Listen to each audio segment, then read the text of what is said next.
Hi everyone, this is Saman Fatima, and we're back with another episode with Off the Record with me, Saman, on ITSP Magazine. So, today we're talking about another visa. We've talked about a lot of students who come here on F1 visa. We've also had a couple of chances where we talked about a different visa person being a student again. This is none different than that one, but where we would be talking if you're here on H1B, you're working with an organization, and then how can you also do your course as part-time or full-time and how things go on there. So we have Meenakshi here. She did her master's from UC Berkeley. Everyone knows about that college. That's amazing. I have personally heard a lot about it in American TV shows, so I would really love to hear about it. So before we drill down much into it, Meenakshi, why don't you introduce yourself to everyone here? When did you come here? What college? What course? And where are you currently right now? Absolutely. Thank you, Saman, for that introduction. Hello, everybody. My name is Meenakshi Sriraman. I am currently based in Chicago, and I am currently working with SailPoint as a senior solutions engineer in the sales engineering organization.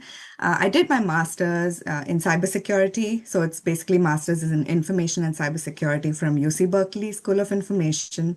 I joined the cohort of 2022, and I just graduated this year in May. So yeah, this was a great course, and this has been basically juggling work life along with doing this course virtually. So it's been an interesting journey for sure.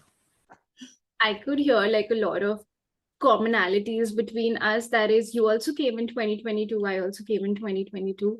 And SailPoint is evergreen for me because when I started my work experience after doing my undergrad back in 2017, I guess it's been a good combination of me and SailPoint, and we've gone and we've come this far that I'm still working on SailPoint, being That in is awesome.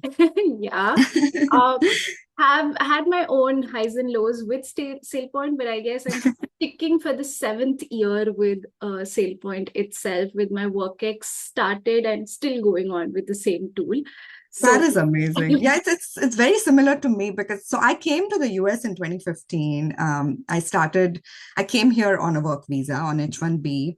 And so I was not with SailPoint earlier, but I have been working on that tool like similar to you. I think it's been like 6, 7 years now. So yeah, it sounds that's exactly amazing. like my journey. We've actually partnered with SailPoint, but working on it and everything. Obviously, it's not sponsored here, but yeah, that is one tool I have been working with, and now I get someone on the other side as well, who is like working now with SailPoint. So that's amazing. Yeah. So before we head on to a lot of things, I know you were in the country in 2015 itself, though not with the current employer. But if you can walk us through what motivated you to take your master's in 2022 as compared to 2015, and what visa were you on, and just more on that road. Yeah, absolutely. So I started working right after my bachelor's. I did my bachelor's in India and I joined Tata Consultancy Services. So they actually sent me here on an H1B visa. I was working for a customer and basically came on site.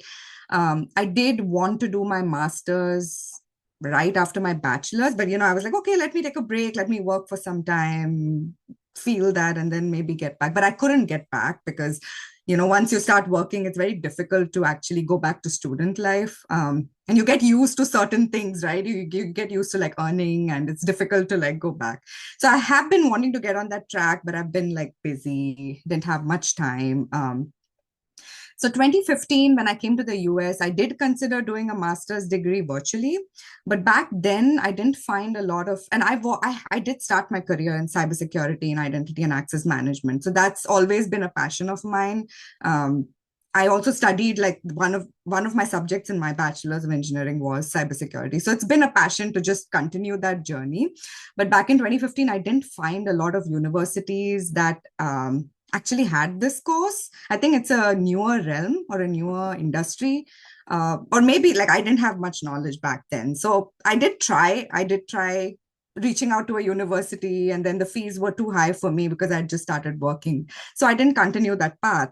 But come 2021, end of 2021, I had spent some time working, and I was like, you know what, it's time to refresh myself. Just I like to keep learning. And yes, I did do some certifications, but I wanted to I was considering doing either a CISSP or a master's, and then I landed on the master's degree. And I found three universities that intrigued me. One was, of course, UC Berkeley, because their course was ranked highest when I was looking for the courses. And then I also considered NYU, because they also have a cybersecurity course, and Purdue University. So these three universities intrigued me, and I applied to two, which is UC Berkeley and NYU. So why I chose UC Berkeley is because the course was more targeted towards working professionals. So they understood that, okay, there are people working. These might be mid-level people, not exactly like already into leadership or just starting out. Of course, it was friendly towards entry-level people as well, but they were more considerate of mid-level people maybe wanting to transition into leadership. And that's why the course really like stood out for me. And that's why I went ahead and applied, and yeah, thankfully got through. I could actually feel like a lot of things are common between us. I started with TCS as well. Nice.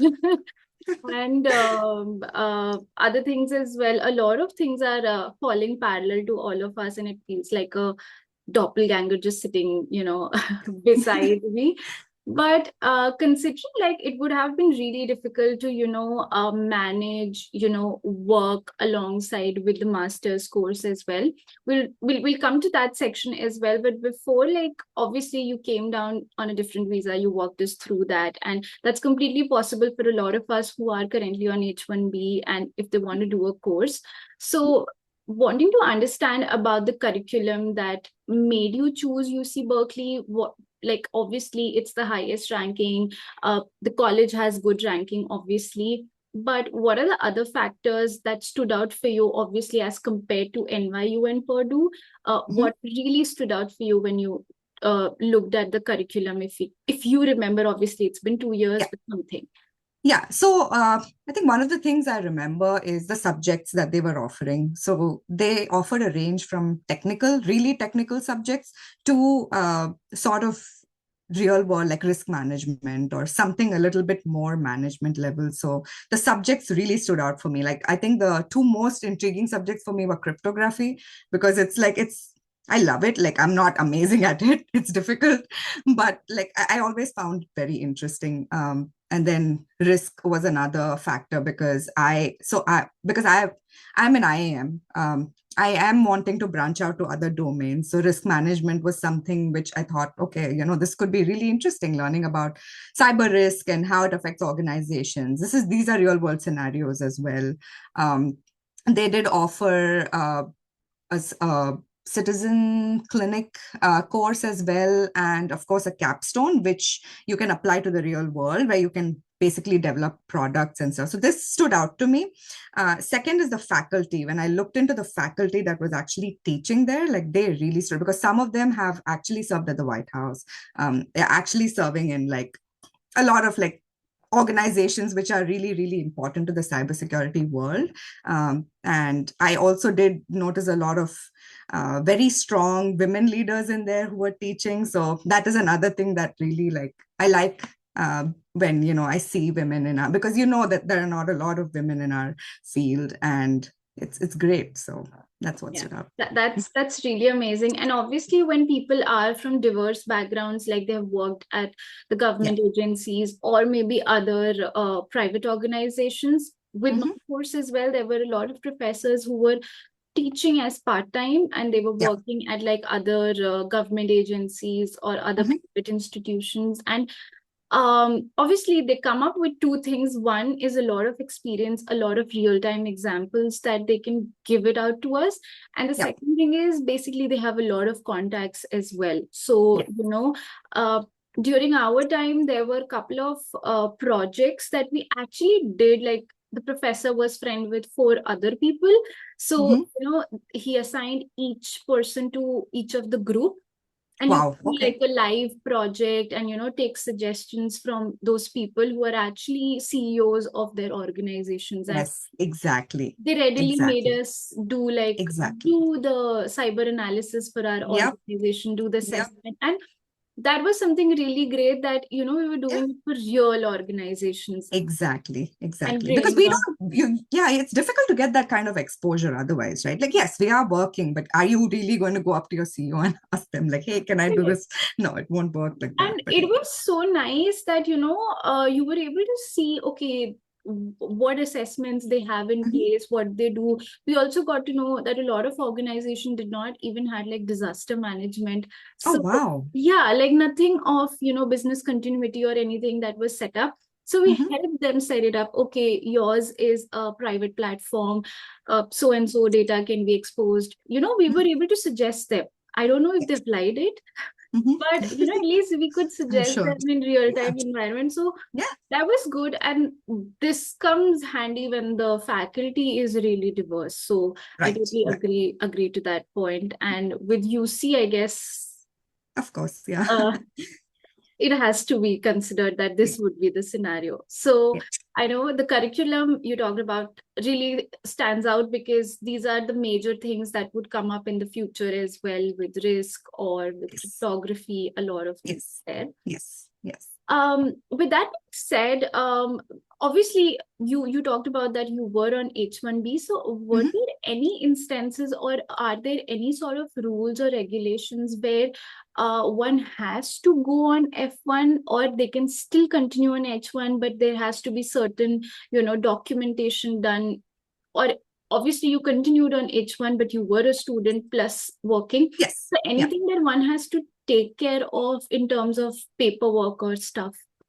So no, you don't have to because this was a part-time course. So, and this was also virtual. So you're not really going back to a university and taking classes full-time. The rule of your H-1B visa is you need to be employed full-time by your employer, which is true in the case. And you're not really leaving your job and going back to college. So really, I didn't have to do anything for my visa. Like it's totally legal, totally fine to do Okay. this kind of course when you're on H-1B. Okay. As long as you're not like quitting your job and going back to college. Yeah, It's obviously. totally okay to study on H1B. Okay, that's great. That's great. I wanted to clarify this for people who may have this thought, like, Hmm. uh, Yeah. because I've had one guest who was on H4. Uh, Hmm. she had to go back, Yeah. come on H1, sorry, F1 back, F1. and, Yeah. then travel Yeah. overseas again. So I thought maybe Exactly. such is a case for H1 Hmm. as well. But yeah, thanks No. for clarifying that. Yeah. Yeah. With that said, obviously, we want to have a clarity here. Like I've always heard that, whenever you're doing a part-time, when you're Mhm. employed with an organization, there are certain programs that your employer have that can pay 50% or 100% of your tuition Yeah. fee. I've never heard actually 100% actually, but something. Or Yeah. was it like out of your pockets? If Hmm. yes, like we don't want to drill down much into the exact numbers, but just Yeah. to understand and give a rough estimate how much is to be spent for 2 years if one has to do the course. Yeah, yeah, absolutely. So yes, there are programs. It really depends on your employer if they are willing to reimburse tuition.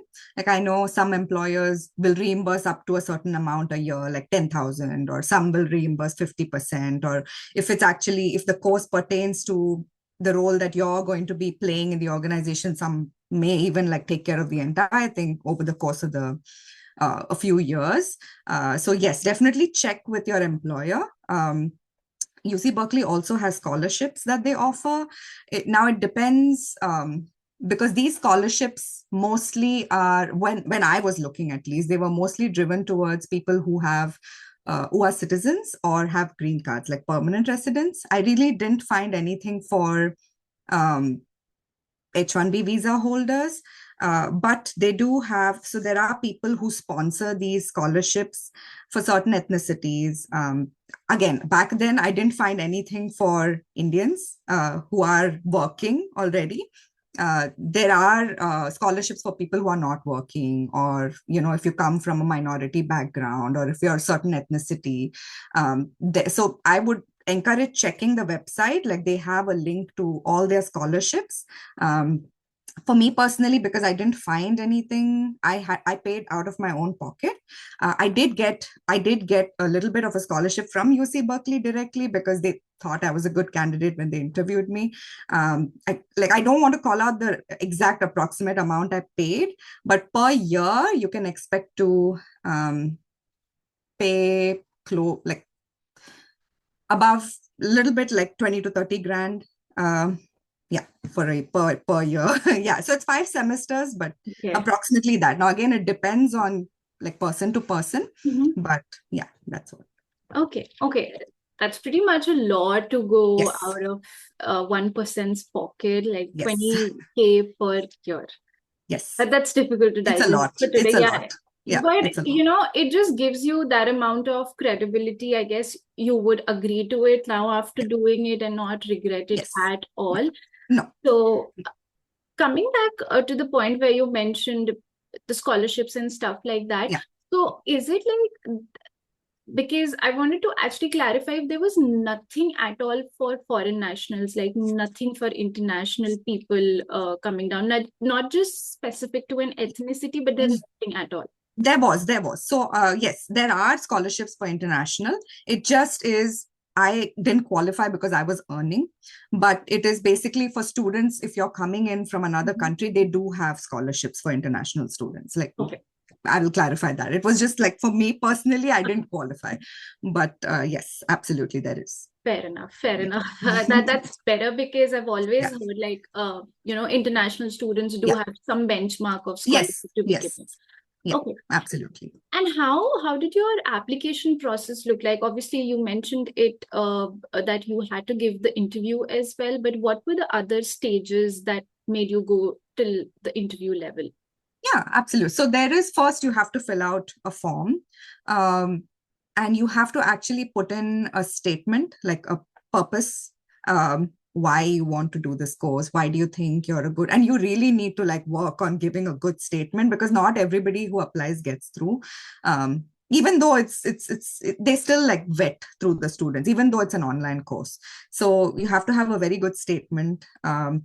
You need to submit to so you need to get two referrals sort of from somebody from your company talking about you. So I did manage to get that from my, I was at a different employer back then, but I managed to get it from my manager and my manager's boss. Okay. So I managed to get a good sort of cover letter for me. Like it's mandatory to do that. Yeah. At least it was back then. I don't know now, but 2 years back, you have to get like at least two cover letters or references, a good statement, and then you have to submit your transcripts, and you need to have a certain GPA or grade. So I had to get so because I came here and I didn't have transcripts, like in India, we don't really have transcripts, Yeah, we yeah. have mark sheets. So I had to request my college to send me transcripts, and basically they had to like courier it to me, and then I submitted it to Okay. UC Berkeley. So once they vetted all of that, then they contacted me for an interview. Okay. And then I had to basically answer, like it was like a 30-minute to 1 hour, I think. Basically, like, why should we choose you? Why do you think, what will you do for this course? How will the course benefit you? That sort of thing. So I had to answer an interview, and then yeah, I got through. Okay, Yeah. perfect. So it's basically like, obviously, for everyone listening out here, you can check out the official website if Yeah. something from this process has actually changed.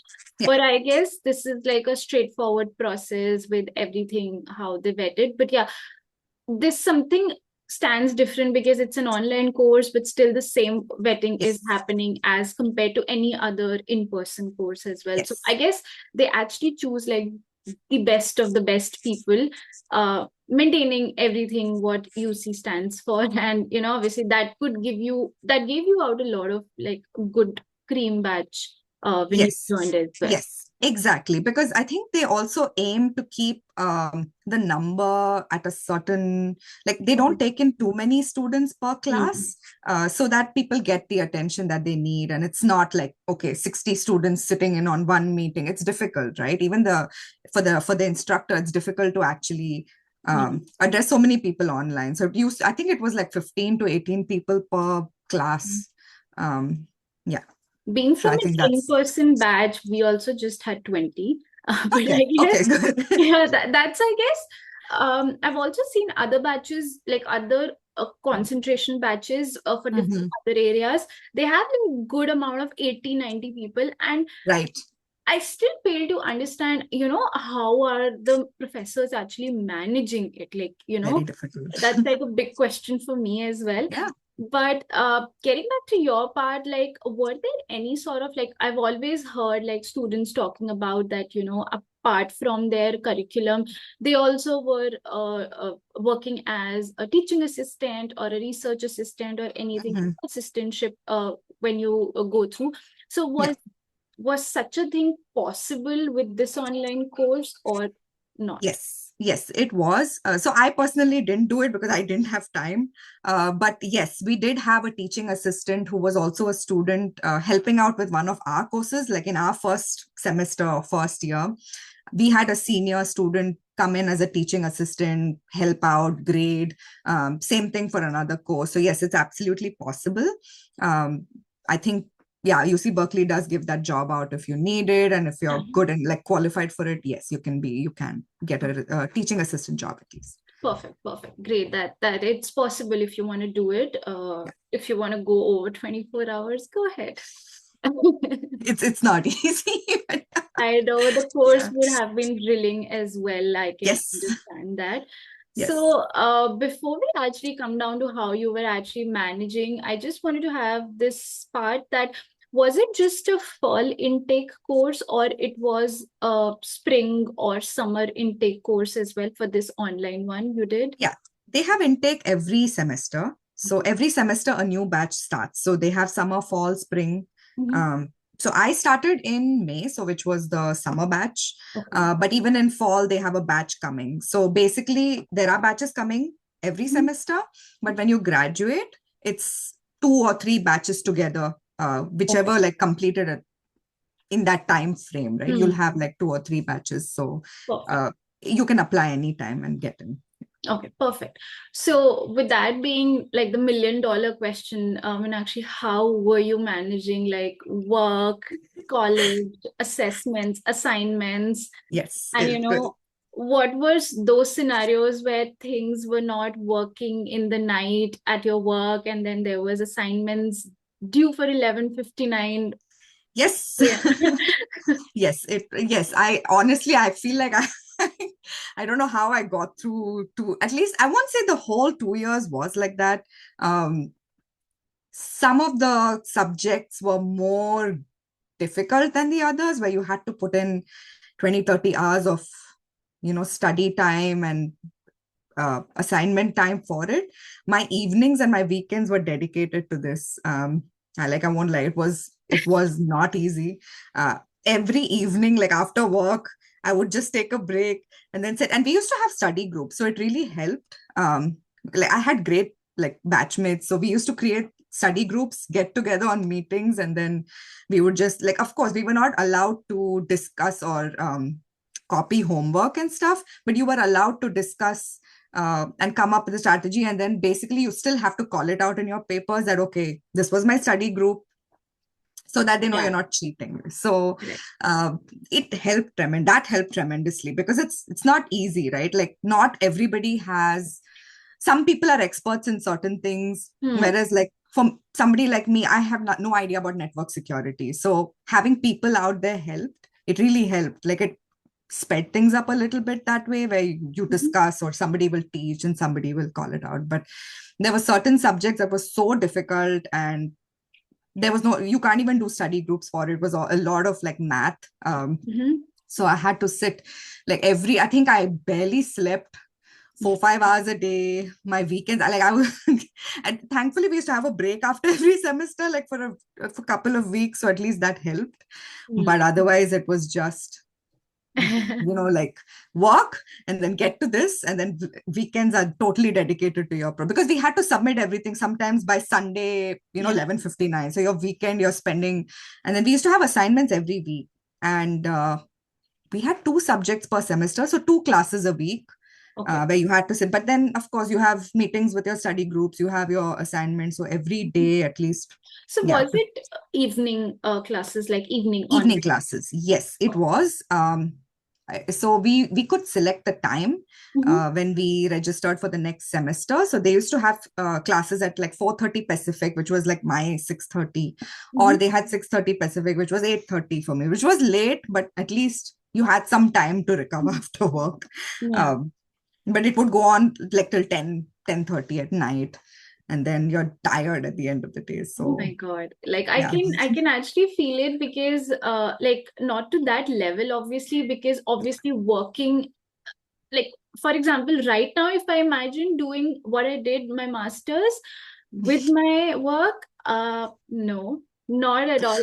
I can't do it because at that time at least I had nothing else on plate. It was just you're doing your masters Yeah, and then you are a TA, so you have to work 20 hours a week as well, and then obviously mhm. your assignments and stuff. Study and And yeah, with us especially when because we've done our undergrad from India versus to what yeah, we do it here, so completely different. it's very different. Yeah. It's more of you're just keeping aside the theory and it's more of Mhm, you're practically applying things. So you mentioned mhm. about network security. Yeah. So we were given an assignment to do like attacks in a closed environment. Oh Hmm. my God. Firstly, I was not able to understand it, but when I got Yeah. hold of it, I Yeah. was fascinated. I was like, Fascinated. I Exactly. can Yeah. do all these things every day. I And know it was. so, Yeah. in college, what we learn is more of, okay, what are backdoor attacks? Hmm. What is Hmm. security onion or stuff like that? Yeah. But Yeah. there I actually, everything, you have to share on screen, you have to walk it Hmm. down to the entire Hmm. cohort and Yeah. show, okay, I did this, I did that. My Yeah. first password cracking, I was so happy. Oh my God, it took it It's 3 months so cool. to crack the password. And Yeah. it was amazing to learn all those things on your own. And then Yeah. obviously what you mentioned, study groups and stuff, that Hmm. was, Hmm. I guess, that saved all of It's us through oh our yeah, masters. for That sure. Yeah. because you get to know, okay, somebody's criteria is this, Hmm. was this, Hmm. and then you come up with some things and that Hmm. actually works with. So Yeah. yeah, that is fun, but I think so things wouldn't have been fun for the initial times when you had to manage things, Yeah. considering the study time and the work as well. Yeah. Yeah. So For sure. with that being said, like, were there, like, obviously not after your graduation, but while you were doing the course, were Mhm. there instances that you felt like what you are learning is very close to what you're actually working for your employer, and a lot of the things you can take back and apply and stuff like that? Yes, yes, absolutely. I won't say every subject aligned because, of course, like work, like the domain you're working in is not, but that was good for knowledge. But yes, I did have a few courses that really aligned or helped me understand what I'm doing better, helped me understand, like, okay, intricacies of the product, try to look into more stuff on the back end and find out things that way. So yes, I would say it helped me out a lot with what I was doing as well. Perfect, perfect. And were there any times, Meenakshi, that you did go to the university? Like, I know it's an online course, but Yeah. anytime you went ahead and Yes. explored? Yes, so actually we are required to go. Okay. So UC Berkeley's School of Information has something called an immersion where we are all required to go. It's just for 2, 3 days, but they call us to the university. They host sessions, they host like gaming events. It Okay. was really, really fun. And you get to meet your batch, Mhm. or two batches, whichever batches, whoever's not done the immersion. So you get to meet a lot of people. Mhm. They host like dinners and talks. So it was really cool. I think I went in March of 2023 to the university, and the university is beautiful. So really happy I got to go. Of course, you have to, they don't sponsor it. You have to pay for your own like hotel and flight and stuff. So, but it's good to like live near the campus and just walk over and Mhm. explore. But yeah, it was really nice. Nice. That's great. Yeah, I was thinking like, are we like just wrapping up the entire course just in front of Zoom No, meetings? no. Yeah, That's it feels nice, yeah. especially when you meet everybody in It feels person. Of like a course, student actually. exactly. You get that feeling like, okay, all right, I'm actually like in college. Even our graduation was in person. So of course, if you can't attend, that's fine. But we did That's have an for sure. in-person. At Yeah, least yeah, before graduation, you get yeah. to see the college ones. Exactly. And So were there any sort of like on-campus activities like apart from, any sort of extracurricular clubs or, mhm. um what do we say, like any other professional groups that Yeah. I don't know if if you had the time, but anything that was possible and you people could manage. Yeah, so yes, they do host events, they do have groups. Unfortunately, I don't live in California, so it's very difficult for me to Mhm. travel. But Yeah. for people who live in the Bay Area or nearby and who are willing to go, Mhm. there were people who used to sometimes go to campus. They had professional groups, they had meetups, they used to host events for other newcomers coming in, and they would invite alumni to come socialize, or even like if you want to come on Zoom, you can, but they used to do it in person as well. Yeah. Personally, I could not because it's very difficult. I It's can very understand. far. Yeah, but people living in Cali and that area, Mhm. absolutely great. Like they did make it Like the feasible. lucky Yeah, peeps. yeah, lucky exactly. And were there any sort of opportunities that Meenakshi you took, like in terms of while doing the course, while working with the employer, any sort of conferences that you attended where your university played a role, or any sort of sponsorship was there to attend any sort of conferences or events or CTFs or anything of that sort that Hmm. could come? Yeah, so I did not, but they do sponsor RSA, Okay. Black Hat. They do have a women cybersecurity cohort as well. Mhm. Uh, and then people were allowed, like, I know that my batch was invited to go attend or go to the Netflix office, get a tour of the Netflix office and get talks. Again, because of me living far away, very difficult for me to make it along with like work. But there were people, at least locally, they did this. And then, yes, you can get sponsorship to go to RSA or Black Hat. If you have like good content. I did not personally though. I can understand. Yeah. Like, I guess out of 15, if one could also go in, that would also Yeah. count. But I guess Yeah. with the time limitation, It's very I difficult. can't imagine. Like, No. it's difficult. Yeah. During my college, I just could got hold of one scholarship that was Nice. Women in Cybersecurity. Nice. And for me also, I tried my level best that I want to have like some sort of money Yeah. involved in that scholarship so that at least I could sponsor some parts of Somebody to it. go. Yeah. Exactly. So, Yeah. at least a bit of travel. So later I also attended like Black Hat and all, but Mhm. for us as students to travel like to places like Vegas or to Oh, Denver, yeah. it's It is so cool. expensive. It is So very expensive. it's Yeah. very cool, Of but it's course. very expensive. You think It is. It twice. is. No, of And course. when I Yeah. was a student, I got a scholarship. Right now I'm working. I couldn't like actually get time. Although I'm not a student, I'm just working, but still I couldn't get time to Very this difficult. year go to Black Hat or anywhere. Then Exactly. hence the time is a big deal. Exactly. So Exactly. Like I would have loved to attend. I love conferences, but yeah, back then, even when the opportunity came, they were like, apply. I'm like, I cannot because it's like like swamped. rest. Yeah, there is just one more thing to add on, right? So yeah. Great. Mm. So I guess I had only these many things to actually talk to you about regarding your Mhm. experience. And I know it's really an amazing experience. So are you still connected with UC in any form, like in terms of being part of the alumni group or Yeah. any sort of being an ambassador, and you help out, future incoming students as well?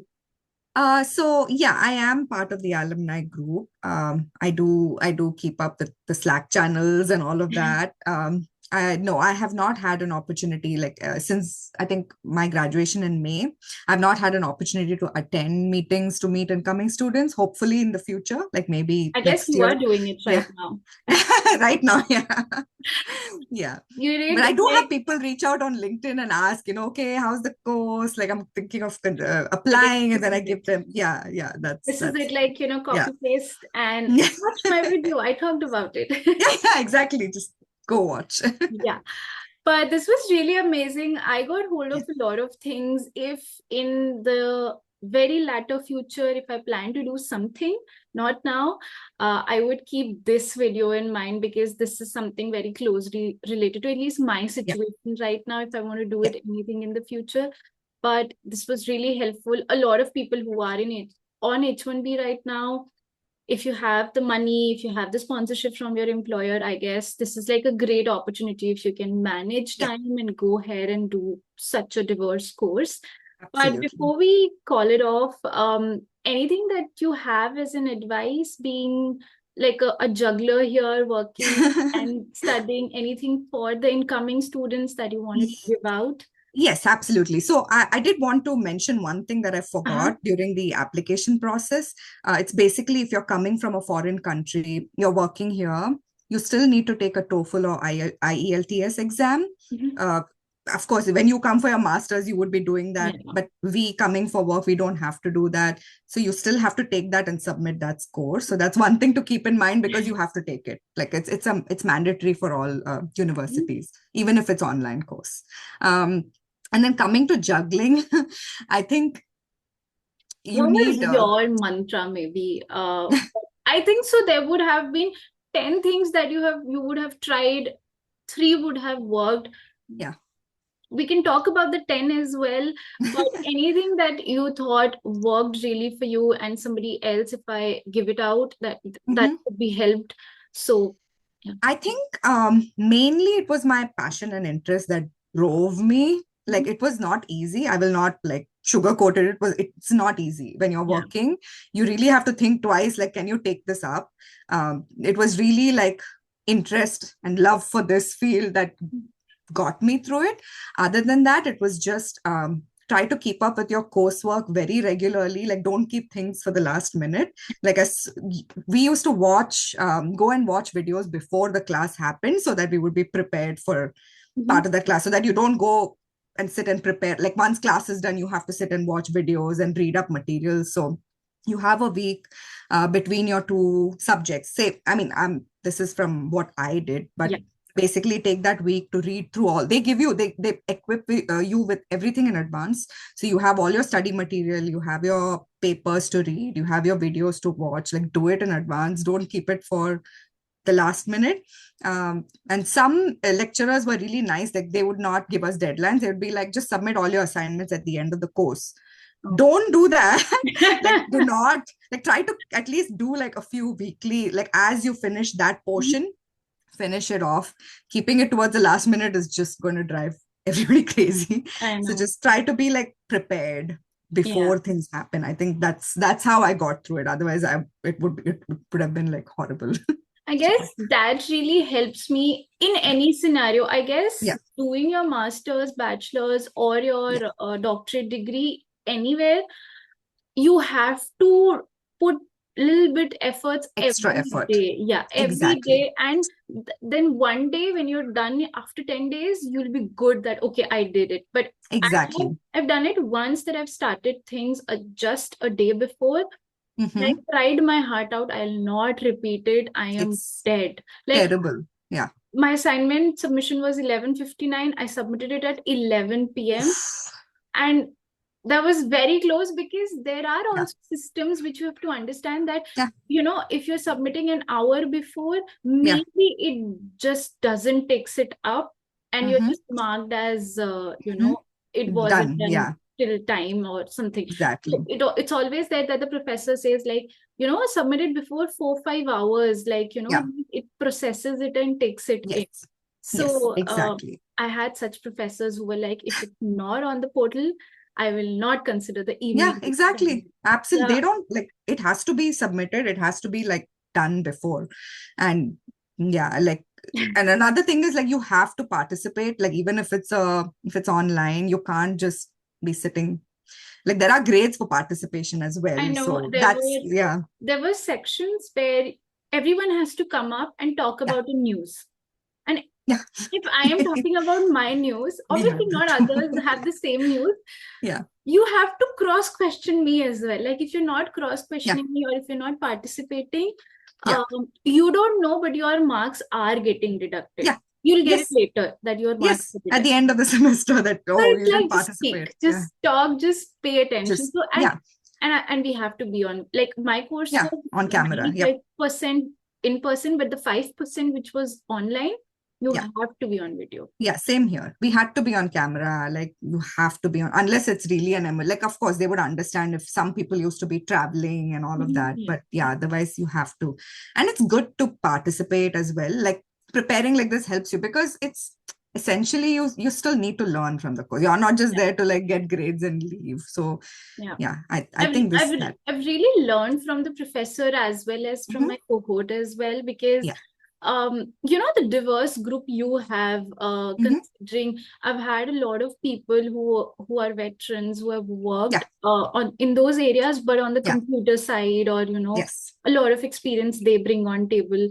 And Mhm. I also had people like who were more from the education background, like more of they were teachers, and Yes. they had their own background of Yeah. getting it on the table. So So interesting to learn from those because we are stuck to our background. But when you look at okay, veterans, like even we had like okay, somebody from the Air Force or yeah, somebody who's a VP, somebody who's like a CISO already, but they're coming to do the course. It's very interesting to learn, yeah, yeah, I from them as agree. well. So obviously take this chance like you did it, and Yeah. I guess Meenakshi did it Mhm. really amazingly. And just to recent graduate, and yeah, it would have felt really amazing. Like it's been like almost like you'll head to 2025, almost done with Yeah. 6 months of your graduation. So I Yeah. think congratulations for Thank that. you. Thank And you. obviously Thank you. you did it with flying colors. And thank you so much for being here, sharing your experience. I guess it will help a lot of people who are on H1B and want to, do a course, maybe a degree or a course. So this would really help them. But thank you so much for making time and talking about it. And I guess we'll stay connected. Yeah, absolutely. Thank you so much for this opportunity. Thank you, Saman. Thank you. And thanks, everyone.